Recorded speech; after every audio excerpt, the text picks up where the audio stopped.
Hello and welcome to the Tough Girl podcast, which is all about motivating and inspiring you. I'm your host, Sarah Williams. Today, I'm delighted we're going to be speaking to Rachel Cullen, who is the author of Running for My Life, where she shares more about mental health and how she eventually overcomes her demons through running. I do just want to give you a heads up before we listen to this episode. We are going to be talking about mental health in a little bit of detail. Rachel grows up in a dysfunctional home with her mother who suffers from bipolar disorder. Rachel also talks about comfort eating and being in an abusive relationship when she was younger.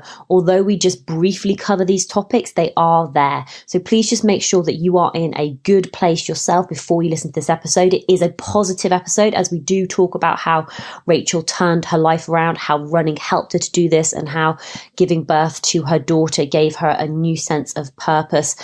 But it is a journey of ups and downs, and there are some very real conversations that take place during this episode.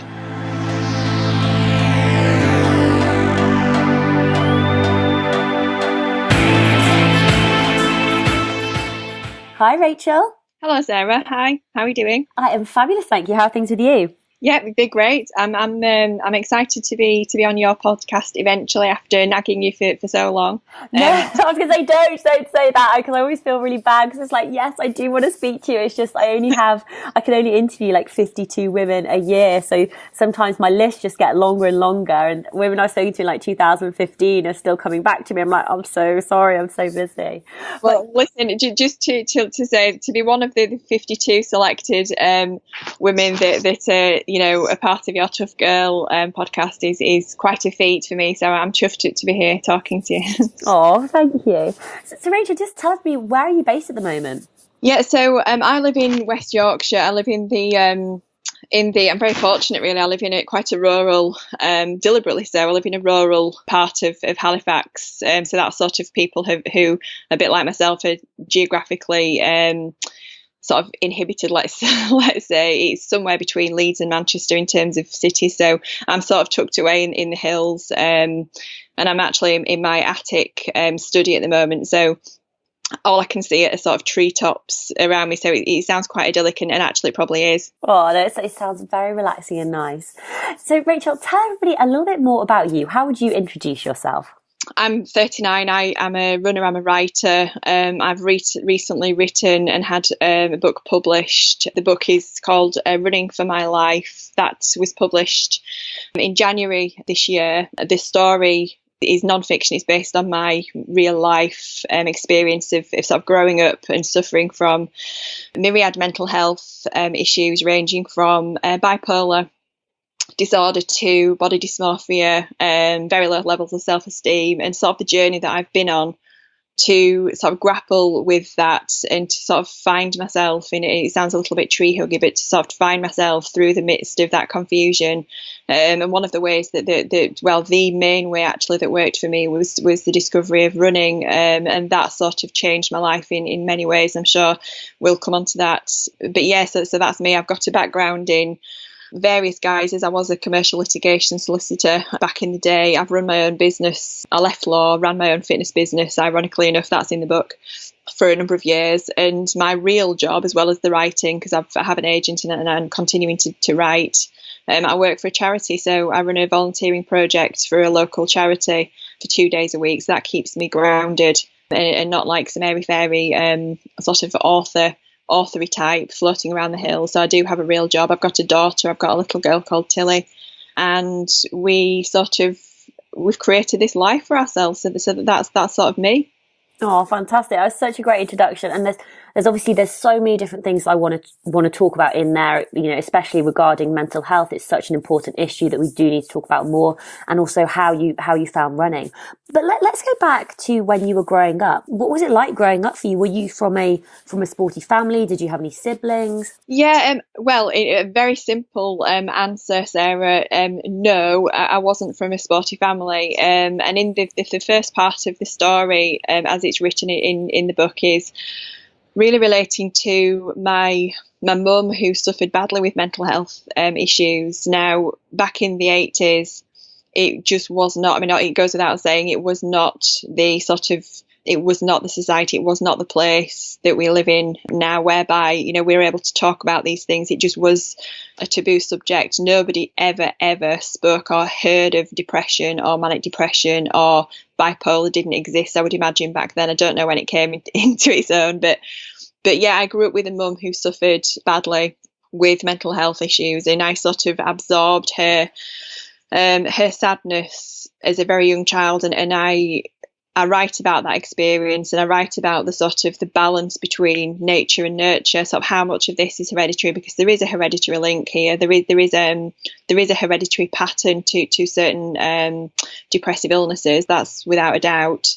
But to contrast to that is the absorption of living with and being brought up by one parent or a parent that suffers in that way. And I think for me, in reflection, now that I'm an adult, allegedly, I'm able to look back and sort of see how that manifested itself in me and in my behaviour and in my self-belief growing up. And I talk about that as a sort of as an opener into where my story began, because actually it didn't start with me. It started with my mum and the fact that she was unable to get help. Yeah, that was very powerful what you said. You absorbed her sadness, and that's just, oh God, that's heartbreaking.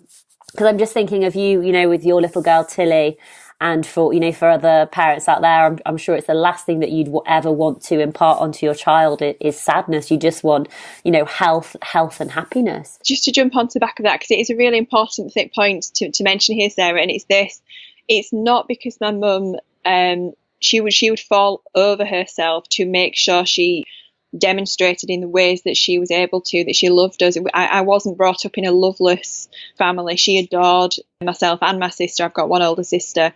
But the problem that manifested itself was she couldn't love herself. So when I say that I was brought up sort of feeling the effects, it wasn't her lack of love for me. It was the fact that I knew she could not even begin to accept or to love herself. So the sadness was not from a lack of desire for her to show her children, her girls, that she loved us. It was from a place where she was literally unable to stop herself sort of transferring the depressive illness to us. She couldn't protect us from that because we could see it, we could feel it, it was in all the walls, it was in the house, it was everywhere, it transcended every room. So there's nothing you can do without any help to protect a child from that. What was it like sort of coming into your teenage years? I mean, you talked about, having a lack of self-confidence and how did that impact you? On the back of sort of growing up with really, I mirrored then, and I developed some similar traits to my mum, who obviously she was suffering through this time. There was no medical help available. It wouldn't even have been heard of for her to go and seek any such thing. So as I came into my teenage years, then I sort of morphed into a version of myself, into a teenager that I believed I was naturally quite studious. I was naturally quite academic. I went to an academic focused school. Again, schooling education was very different back in the day. They weren't too concerned with extracurricular activities. Physical activity was a bit part. It was only sort of it was a flash in the pan. It was a tick box. It wasn't something that was of any relevance really to certainly to my experience of education. So going along with sort of the feelings of very low self-esteem, feeling pigeonholed in this sort of academia, educational, restrictive box, I sort of turned to comfort eating. And that was my sort of the hug that I would give to myself. That was the comfortable, happy place I would go to. Yeah, to mask my sadness, I guess, is the truth of it. And some of the memories I have of those days were very isolated. I was very isolated. They were quite lonely times.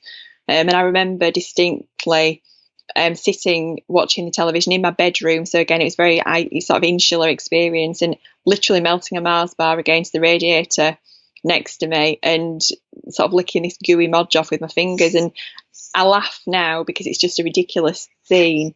But the sadness of a teenage girl not knowing or believing, or that being her existence and that being her reality, is actually cripplingly sad, and it's devastating. And I think that was my reality. So it was me in my bedroom, very sedentary.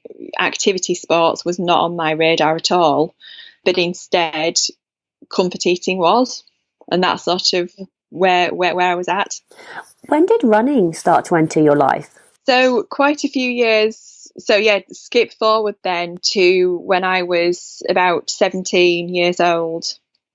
And again, I'd put weight on, because to go with the comfort eating, you start going out into town and drinking the alcohol pops and all that and all that stuff. It's a rite of passage, and I'm sure many people listening can relate to that. It's sort of a given. You suddenly start to venture out into the world a little bit more. So I ventured beyond my bedroom, started going out. My weight was creeping up by virtue of the still no sports on the horizon, and I got myself into a relationship. So I bagged myself a boyfriend, and that was quite a horrible experience, in the sense of he had issues of his own, and he sort of relished in maximising my low levels of self-esteem. So he would call me fat. He would say, "Oh, your legs look fat in that skirt." What else would he? Some farcical examples. I would end up sleeping on my own bedroom floor on nights when he stayed over, because we'd had an argument or he'd upset me, or etc. So this relationship was my first experience of any kind of relationship, and it validated me to that extent. And eventually, to answer your question, when he dumped me, which he always would, I was in a very low place, as you can imagine, and I actually knew at that point I had to do something to just feel better about myself, and I didn't know what that was. And I was about to go off to university and to start a new path, and it was summer, and I literally thought, I went through a list of options. What do I do here? And I set off on a mission to run a route local to my mum's house, and it would be about 2.5 miles. So I jog walked that just as a something. You have to do something here, Rachel. You're too miserable, you're fat, you're ugly, you're overweight, all these things. So from a place of very negative sort of self-image, really, it wasn't from a happy place. It wasn't from a yes, this girl can kick ass, go and do this. It was not from that place. It was actually from self-loathing, which is even worse. It was you need to change. You need to be something different, because you're not enough as you are. So the running, ironically enough, came from more of a negative place than from a positive one. But that is my first experience of running. That's where it started. It started from me being dumped by this sort of emotionally abusive boyfriend, and from a place of self-loathing, which then slowly over time turned into, God, I'm running for more than 3 minutes. I can, it's incremental improvement. So that was the unfortunate start with my relationship with running, and it would take me on a very, very long journey. So it wasn't a quick fix. Did you enjoy running at that time? I mean, did you start to feel better once you started to run? No, I hated it. Absolutely hated it. And I'm not going to sit here and lie and say, yeah, I put the trainers on and I went for this run, and then everything was resolved and I discovered this passion and this joy. For a period of probably, without exaggeration, it must have been a period of consecutive months of doing this one same route. Like I say, it was no more than 3 miles, absolutely no more than 3 miles. I've never measured it accurately, but I know just from having done it so many times, it's possibly 2.5 miles long. I just could not run it all. It was literally, and it wasn't running, it was jog, walk, stop, collapse, breathe, hold onto a lamppost. This was somebody that had successfully avoided any kind of physical activity at school, at cross country, the whole job lot. I'd managed to avoid it and become invisible. So for me to start doing this by myself was, it was tortuous, but to me, I'm very stubborn. So once I commit to doing something, I will do it, belligerently, really. So it was almost like a contract I'd entered into. You will do this route every day because you've committed to it. you've got to get fitter, you need to lose weight, you've got to, we've got to do something. So I sort of entered into this agreement with myself to do this tortuous 2.5 mile loop. And guess what? I stuck to it and it started to work. So the weight started to come off. Within a few months, I'd lost a couple of stone and my body shape had started to change. My relationship with running had sort of morphed into something different. So I would come back from a run, I'd hate it whilst I was out, and I'd hate the hills that I now know are not hills. But every time I came back, there was something, I didn't know why, but I felt just marginally better about myself. So there was this really weird dichotomy between hating the experience of running and hating the fact that I couldn't do it, but being proud of myself for having gone and done it anyway and coming back and feeling better, but not knowing why. Does that make sense? Absolutely. Absolutely. It was a real sort of, it was like a juxtaposed warring emotions, because on the one hand, yes, I hated it, but on the other hand, it was doing something for me, but I didn't understand. I didn't know what that was, and I couldn't place what that was or why. And physically, it was having the desired effect. I was losing some of the weight that I had put on with the comfort eating and with the binge drinking, which, that was a desired effect, I guess. But yeah, that was the start of my relationship with running. So it certainly wasn't this girl can kick ass, yay me, crack on, isn't this great, and I'm going to be good at this. It was probably quite the opposite. You shared more about some of the mental health issues that you've been through, obviously dealing with an abusive relationship. You wanted to start feeling better about yourself, and you took this step with running. Did you take any other steps to help with your mental health? Did you even realize that you needed to speak to someone or needed professional help at that point? That came very shortly after the sort of, I call it the metamorphosis, really. So after when I went to university, my body shape had changed beyond recognition, and I really struggled then to come to terms with the new me. It hadn't resolved the mental health issues that I was experiencing. It had not. So my shrinking and fitting into size 10 jeans had not made my life. It had not been the answer that I was perhaps looking for, and that became very, very clear to me. So when I was at university, I had a really rough time there for other issues that I write about in the book. I had asymmetrical breasts. The weight reduction had emphasised the difference. There was a lot of body issues going on, and that was another kind of sort of whoop-ass that I had to deal with. Then age 19, and then at that time, there was nowhere for me to go other than to seek medical help. So it was at that point that I then went to the GP and said, look, I know that the feelings that I'm experiencing are just they're not okay, and I don't know what to do about them. And it was at that point that I was diagnosed with clinical depression. What happened after that? I was prescribed fluoxetine, and that's just the brand name for that's Prozac to you and I, happy pills. So I was prescribed Prozac then and I would be on that medication. I had no idea at the time, but I would be on that medication for the next 12 years. Was that a good thing for you? Did that help you? Is that what you needed to be, or have you realised since that wasn't the right decision? No, I firmly believe that at that time it was necessary. I do believe that at the time I needed that. Obviously I understand a lot about the chemical imbalances now. Depression, mental health illnesses, bipolar, body dysmorphia. These are not choices. If I could have made a better choice, or a different choice, as anybody who's experienced these things, for God's sake, we would do.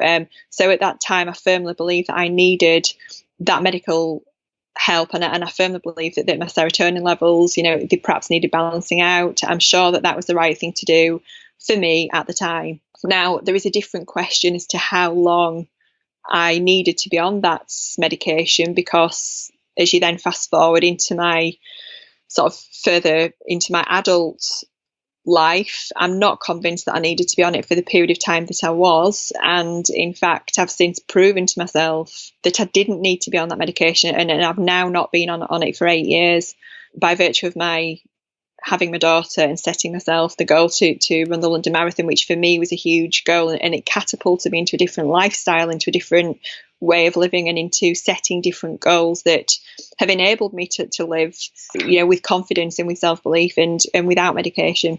So why did you decide on the London Marathon, which is it's a big challenge, running 26.2 miles. It's a huge undertaking. Why did you want to do that? Why did you want to challenge yourself? Myself and Tilly's dad, we actually tried to get pregnant. That sounds a ridiculous phrase to me, but so it was a conscious decision, and it was one of my biggest fears, actually. And I write about this in the book. I was terrified of being a mum, because through my 20s, on a combination of sort of Prozac and alcohol, and that was a toxic, heady combination of it was a disaster for me. And I'd been so consumed with myself and in this sort of self-absorbed world of struggle, really. So the decision then and the hormonal pull, really, to become a mum, it terrified me, really, because I wanted and needed to prove to myself that I was up to the task and that I was able to prioritise another little life above my own sort of mini soap opera dramas, if that makes sense. So when I was then pregnant with Tilly, I had been running only to how would I describe this? I had been running with some degree of sort of frequency up to that point. I'd done up to a half marathon distance prior to pregnancy. I'd never been in a running club. I'd never considered running a full marathon. There is one caveat to that, which is in the book, but I won't spoil off people. But I'd never run or seriously considered taking my running to any other level. So when I became pregnant with Tilly, something overriding, a feeling came over me of this need to do something, to almost prove to myself what I was capable of, not only physically, but mentally, more so mentally. And I remember sitting at my desk one day and it just came to me, that's it, it's the London Marathon. I'm going to enter the ballot and I'm just going to see, and I'm determined, if I get a place here, that this would be 7 months from having Tilly, from giving birth. I'm going to be on that start line. If I'm lucky enough to get a place, I'm going to be on the start line, and guess what? I'm going to make it to the finish line. And for me, it was like, I can't describe to you the strength of that conviction. I absolutely knew that that's what I would do. And it sounds ridiculous because people enter the ballot year after year and they don't get a place. Well, guess what? I did. I'd never applied before. I'd never wanted to apply before. I'd never considered that it might be difficult to get a place. I didn't know anything about that as being a process. I literally sat at my computer and I entered for myself. The Congratulations You're In magazine came through and it had my name on it. And at that time, that was all I needed to see, to know that I would complete that marathon. It would be my first ever full marathon. Tilly would be a very, very young baby.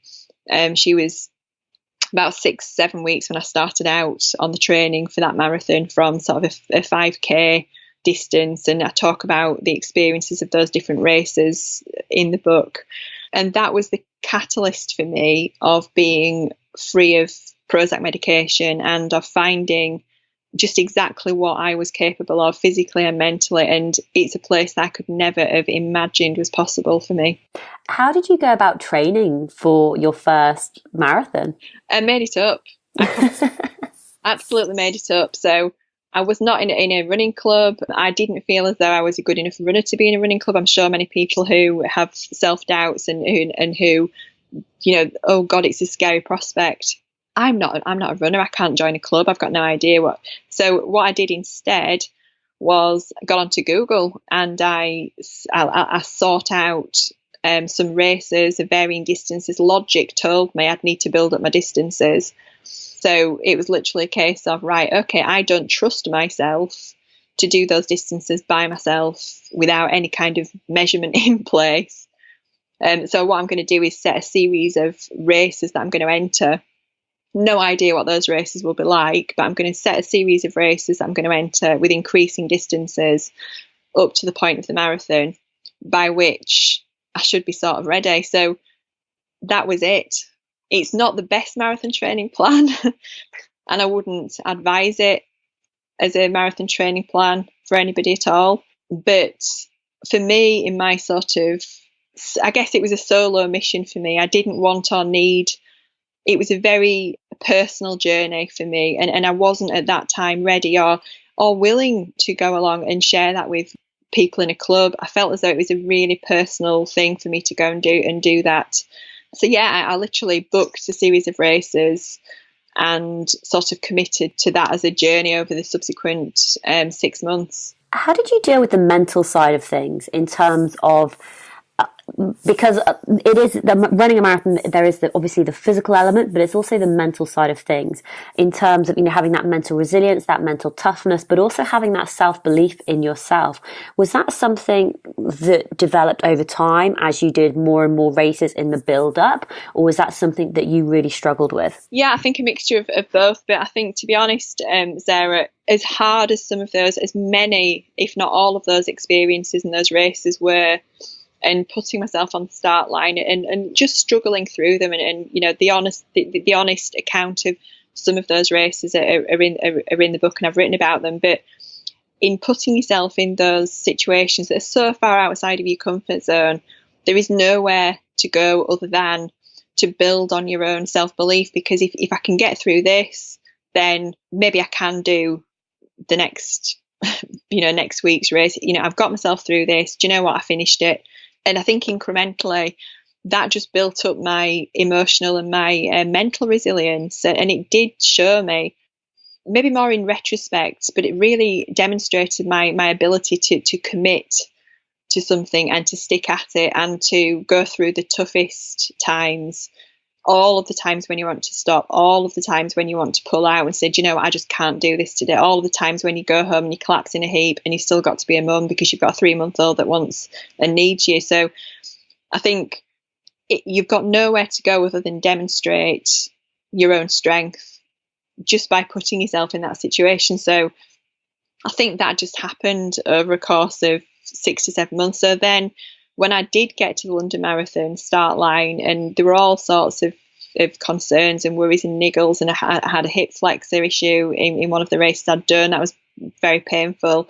To get to the start of the London Marathon, I almost believed that I'd already won, if that makes sense, because of all that I'd gone through to get there. The outcome then was sort of irrelevant, if that is relatable in any way, because of everything that I'd gone through to enable myself to be there and experience that and stand on the start line. So there was a moment when I actually thought, you know what, you've won already, because you've done all of this to get here. And regardless of what happens today, regardless of the outcome of this, look at the person that you've created and look at the person that you've become through the process. So there's definitely an element of the mental changes and the resilience and the realization of the depths that I could dig, in order to get myself on that start line, and that was proof. It was actual evidence to me of what potentially I could be capable of, and that reinforced my ability my belief in my ability to be a mum. Because look, if I can do this, if I can do this and be a mum, I can get through those tough times. I can cope when I don't know how to sort the endless crying, or I can cope when I have to go down at 3 o'clock in the morning and get the Calpol out. All of those things, I know I can cope with them. Whereas perhaps before I'd have doubted that and thought, no, I need to melt down in a corner because I've got no option. I sort of had an evidence base on which to think and believe in my own ability to be resilient and to be a mum and to be okay. I remember somebody telling me this, and I can't remember who it was, but they said it's doing all the training, doing all the preparation, getting yourself ready before any race or any challenge. It's like the cake, and you've made the cake, you've put all the icing on, everything is ready to go, and doing the actual race is like just putting the cherry on top. It's, the outcome doesn't matter because you've learned so much on that journey. So what was it like crossing that finish line? and completing your first marathon? It was a bombardment for my senses, first of all, because I could never have imagined. I mean, it was a beautiful day. It was the London Marathon. It was 2011. It was a beautiful sunshiny day, and the colours and the vibrancy and the whole atmosphere. And I remember just looking around in bemusement, thinking, how on earth have I made it possible for me to be here and to be a part of this? Because I'd watched it on the television before for years whilst I was melting Mars bars and all that kind of stuff. Never imagined it'd be part of my reality. So to be in the environment and in this like carnival of joy, it was like, it literally was a celebration of life all around me, with people, in every colour imaginable, with hot air balloons, of all shapes and sizes, bobbing around on the grass. Just to be there and to be part of that, even before the race began, that felt like a victory. It felt like I deserved to be there. I'd worked and earned my right to be there. And then the actual race itself, I'm not sure I'd describe it as just the cherry on the cake. I think there was a couple of layers of icing that still needed to go on before the cherry. So it was hard. I'd never run that distance. You don't ever run up to 26. I think I'd gone up to 20 miles. I'd done a 20-mile race. I'd never gone beyond that before. And my philosophy nowadays is the first half of a marathon is up to 20 miles. The second half of a marathon is from 20 miles to 26. So that's the way I look at it. So I'd never experienced the pain zone. I'd never been into that place before of, what happens when you passed anywhere that your body's been, anywhere that your mind's been before. But do you know what? It's very simple. You just keep putting one foot in front of the other. You don't worry about the speed, because you can't worry about the speed. You've never done this before. It's completely new. If you need to stop and walk, you stop and walk. You've got no yardstick on which to gauge where you're at or how this is going to go. This was my first ever marathon. So yeah, it was a totally new place for me. And when I did cross that finishing line, the sense of achievement and the relief, because I was so bloody sick of running by that point. It had taken me 4 hours, 25 minutes to complete that first marathon, but it hadn't. It had taken me 7 months, 4 hours and 25 minutes to complete it, because that was the length of the journey that I'd been on. So the feeling of sort of relief, exhaustion, euphoria, pride, accomplishment, self-belief. I had delivered. I'd set myself this goal, and regardless of anything else, I'd proven to myself this wasn't about shouting about it to anybody. My daughter would know when she was older. She was 7 months at the time. She wasn't even with us in London, but she would know that her mum had done that, and she would be proud of that fact. And so there was a whole cacophony of emotions around it. What would you say to the 18-year-old Rachel if you could go back and speak to her now? Oh God, I'd say, Rachel, put the Mars bar down. Seriously, don't step away from the Mars bar. It's not where you're at.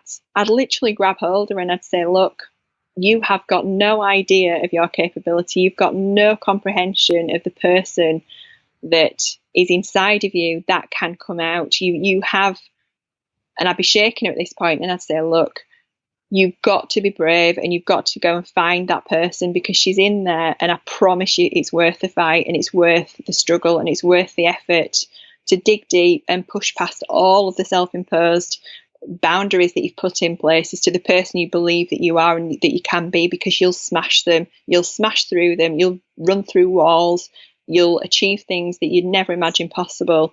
And all you need to do to get there is to believe that it's possible. That's all you need to do. And that's quite simple, is just to lift the ceiling on that and to literally run through it. So I'd still be shaking her at this point, but I'd probably stop before it got too too vicious. But yeah, I'd say that, and I'd just say, look, your head up, open your eyes to the possibility that you might just be able to create a new you, a version of you that you really want to be and that you really are, and then crack on and do it. So you've written an incredible book, Running for My Life. What prompted you to write a book about your experiences with running and mental health? So there was a very clear moment when that became a plan for me, and it was this. I was in the bath in a hotel before the London Marathon 2015, and the autumn before, so the marathon that I'd done before that before the London Marathon, I'd achieved a personal best time of 3 hours and 16, and I'd come in the top 20 female finishers. And I was sitting in the bath before the London Marathon, contemplating the journey that I'd been on from that 18-year-old with the 2.5 mile jog walking route through to the London Marathon goal 2011 and that post-pregnancy marathon experience. And it took me to a place where I actually had to rationalise and comprehend the journey that I'd been on, because I felt as though I could not correlate the two different extremes, if you like. So, for example, people were at that point in 2015 expecting me to do sort of reasonably fast times, and it's easy for you because you've done marathons before and you've got good times, and what's the big deal? You're a marathon runner, da da da. But they didn't know that the backstory to it, and they didn't have any comprehension of the mental and the physical struggles that I'd been on to get there. And for my own purposes, I thought, I want to write this down. I need to write this down because it's not as simple and it's not as straightforward as people would perhaps presume. And it's easy to look at somebody who has a certain time, who has a certain physique, who has a certain image, who has a certain hobby or even a talent, or even appears to be a certain way, and presume they've always been that way. And the truth, that was not the truth. It wasn't the reality. And I think for me, it was really important to be able to write about and explain the journey to become that person, because I wasn't born in a family where we had trainers and went on. My running just wasn't it wasn't on my radar. Fitness wasn't on my radar for all the reasons I've discussed. People would have perhaps not imagined I'd struggled with weight issues, with comfort eating, with body dysmorphia.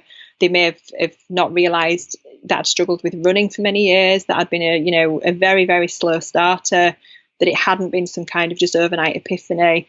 And for all of those reasons, I thought, right, I just want to write this down and to get the truth out there, and to write about the journey from one end of the spectrum to the other, because that's a reality that has happened, and it's a possibility then.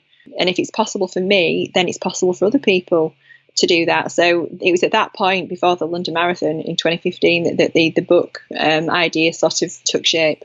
One of the things that we've talked a lot about is mental health issues, and it's so important that these issues are discussed in more detail. What do you think that we can do to help raise awareness of mental health issues? I do get asked frequently now, and the answer speaks for itself. We're talking about it. I think for people to be honest with themselves about their own issues, and I do firmly believe that we all struggle, in some way or another. There are so many pressures on us. We don't all have clinically sort of diagnosed mental health issues. That's not the case, and I wouldn't profess that it was. But I think in having honest, open conversations and sharing our stories and sharing our struggles and the honesty around that, I think that is a place where people can then feel safe and able to ask for help, and able to relate to other people, and even to know that other people have struggled in a similar way. And I think the worst thing in the world is a feeling of isolation and of shame and of some kind of stigma attached to having any kind of mental health issue or experience or illness. And some can last a lifetime, some can be fleeting, some can be cured, some can be circumstantial. There are so many different ways in which these can manifest themselves, with all of us.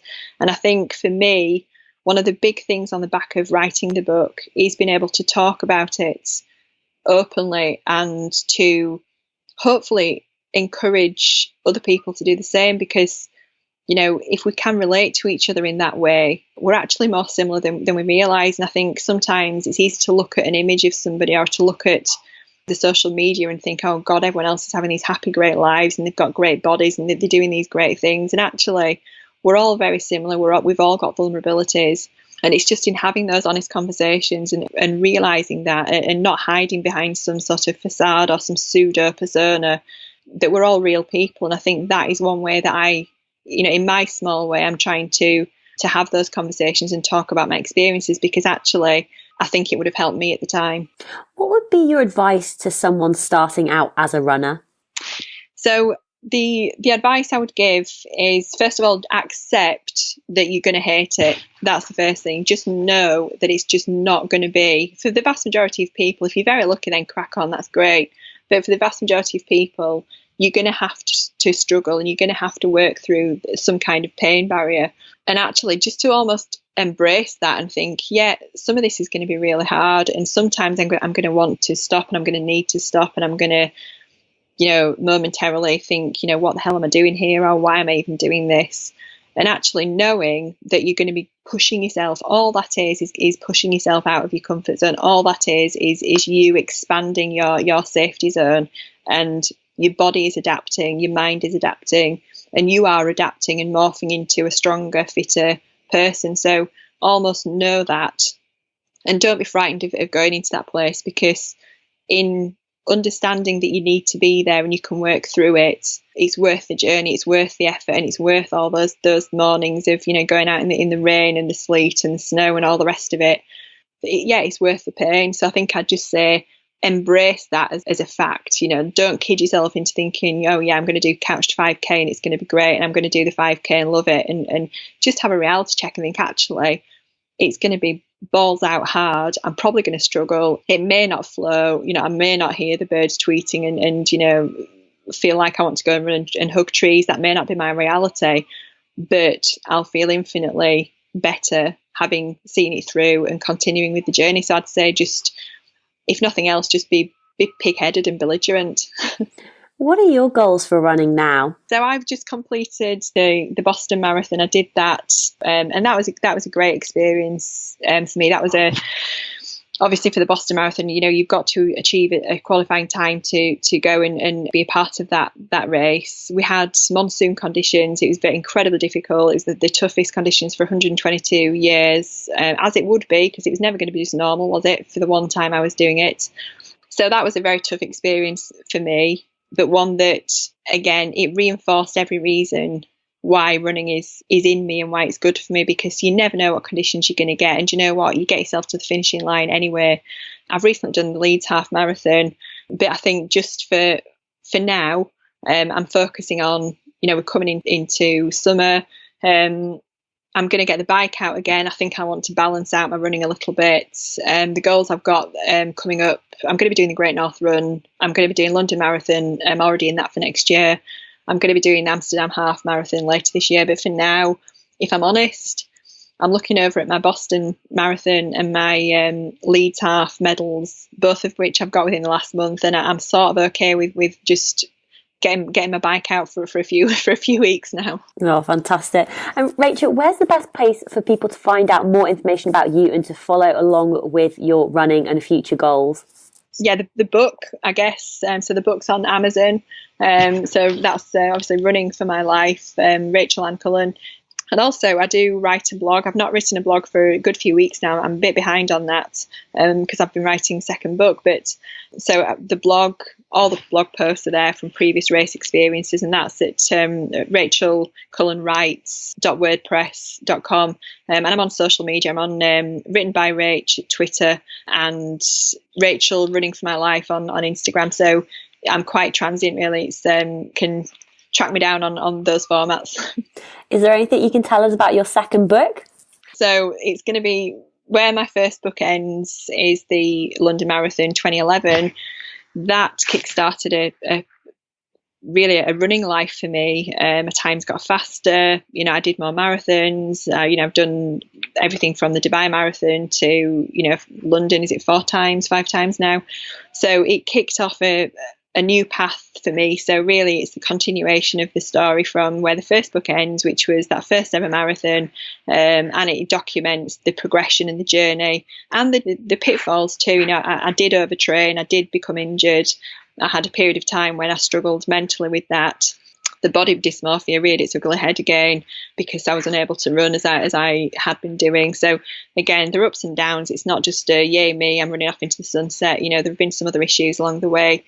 So it literally is a continuation of the story from the finishing line in 2011 to sort of more up to date. Oh, fantastic. It sounds amazing. Do you have a title for it yet, or is that still sort of being thought about? Oh God, no, that'll be, I'm sure we'll be mooting that for the next 6 months, if not more. So no, not just yet, but it's definitely a work in progress. Rachel, thank you so much for coming on the Tough Girl podcast to share more about your story and your incredible book, Running for My Life. You've been so open and honest about your mental health issues, what you've been through, what you've achieved and what you've overcome. And I think so many women and men out there are going to be inspired to get out there and to get running. Thank you so much. Thanks so much, Sarah. Really appreciate your time. Thank you.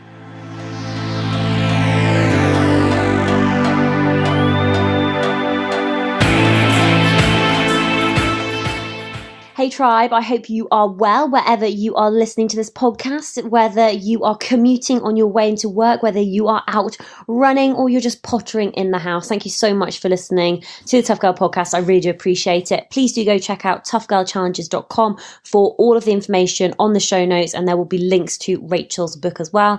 There's also been a book review which has been written. You can find that on the Tough Girl Challenge website as well. And I was just looking through, I wanted to give you guys some recommendations for other podcasts that you could listen to, especially if you are very interested in running and it's something that you want to either start doing, get better at doing, or you want to take on a different distance. I've actually interviewed over 30 women or 30 runners, and there is a massive selection. So I'll just give you a few names and a little bit about them so you can think, oh, I might go give that episode a little listen to. So we've spoken with Alison North, who started running in her 60s and went from running at 8K to the Race to the Stones. We also talked to her daughter, Lorna North, who's known as Queen of the Mile. We do talk a lot about running, but also cycling. Amy Hughes, who ran at 521 miles on a treadmill.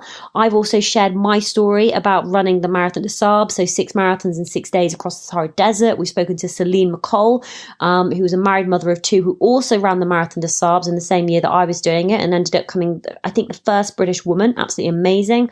Larry Morgan, she's an ultra endurance marathon runner. Oh, phenomenal episode. I mean, I think I say this every time, but there's a story in there that massively stands out for me, and it's about one of Lowry's training runs where she runs up and down Snowdon twice, gets in her car, gets nice and comfortable and cozy and warm, and then has to get out of the car again to run back up Snowdon and back down again in terms of building up her mental preparation and toughness. We've spoken to some incredible runners over in the States, Ann Cullen, who has won Western States 100 and has broken sort of 20 world records. We've also spoken with Nikki Kimball, and that has to be one of my favorite episodes as well. Nikki talks again very openly about her issues with depression. We've also spoken with Anna McNuff, so she ran the full length of New Zealand as well. Julie Creffield from Too Fat to Run, Tanith Facey going from the couch to running the London Marathon. So there's lots of episodes on there. Oh, Emma Timmis, who ran across Africa twice. Susie Chan, Mimi Anderson, Elspeth Barnes. There's so many episodes for you to listen to. So make sure you go and download them. Make sure you subscribe to get this inspiration, to keep it going. Motivation doesn't last. You've got to keep doing it every single day to keep that energy up there. Make sure that you do have a goal set for yourself. You've got something to work towards, something to aim to. It makes everybody so much more productive. I certainly find that anyway. My next big goal is going to be cycling the Pacific Coast Highway and the Baja Divide, which I'm going to be doing in September. You can find out more information about that at toughgirlchallenges.com, along with more information about the Appalachian Trail, which I did in 2017, and the Marathon des Sables, which I did in 2016. I've written books about climbing Kilimanjaro. I've written another book about running the Marathon des Sables, and I've written a book about chalet hosting. So please do go check them out. I do just want to say a massive thank you to all of the patrons. The reason that I can produce this content and get these episodes out every single week is due to the financial support that over 200 individuals are giving me. They are donating from $1 a month to $20 a month. And honestly, it makes such a big difference because it really does accumulate. So if you listen to the Tough Girl podcast every week and you think, do you know what? This is my favorite podcast. I absolutely love it. I just love listening to it. I get so much benefit from it. Then please do consider becoming a patron. Help me to increase the amount of female role models out there. Help me to share these incredible stories. Help me to inspire and motivate other women who needs to hear about these women who are going out there and just achieving against the odds. It is so important that other women can see women doing this, because if you can see it, and then you can start to think, well, if she can do it, then maybe I can do it. So your donation every month, whether it's $2, $5, $10, $15, it really does add up. If you go and visit patreon.com, patreon.com/Tough Girl Podcast, and you can sign up there. Just want to give you a few heads up about some of the next episodes that we have coming on the podcast. Next week, we're going to be speaking to Hannah Cox, who is a member of the Tough Girl Tribe. She's also a patron, which is awesome. Just want to give you a little heads up about some of the future episodes we've got coming up in the month of July. We're going to be speaking to Hannah Cox, who is a member of the Tough Girl Tribe. She's also a patron. Hannah's going to be sharing more about her journey called The Road to Happiness, when her and her partner travelled from the UK to Bhutan. We also speak with Paula. Paula must try harder. Very, very open and honest conversation, especially around mental health. Paula did a big challenge, or was doing a big challenge this year, the Great Big Swim, and she's just recently pulled out of that. So we talk about the challenges that she faced of having to stop a challenge that she wanted to do. We also catch up with Pip Stewart on the 31st of July, and Pip's going to be sharing more about her adventures that she's been on, most recently with Laura Bingham and Ness Knight, traveling in the jungle and tracing a river from its source out to the sea. Again, a fantastic story. So jam-packed full of episodes. Make sure you do subscribe, sign up to be a patron, and tell a friend about the Tough Girl Podcast. That would be amazing. Have an incredible day, and I'll be back with you next Tuesday for another episode. All right, take care, lots of love, and I'll speak to you soon.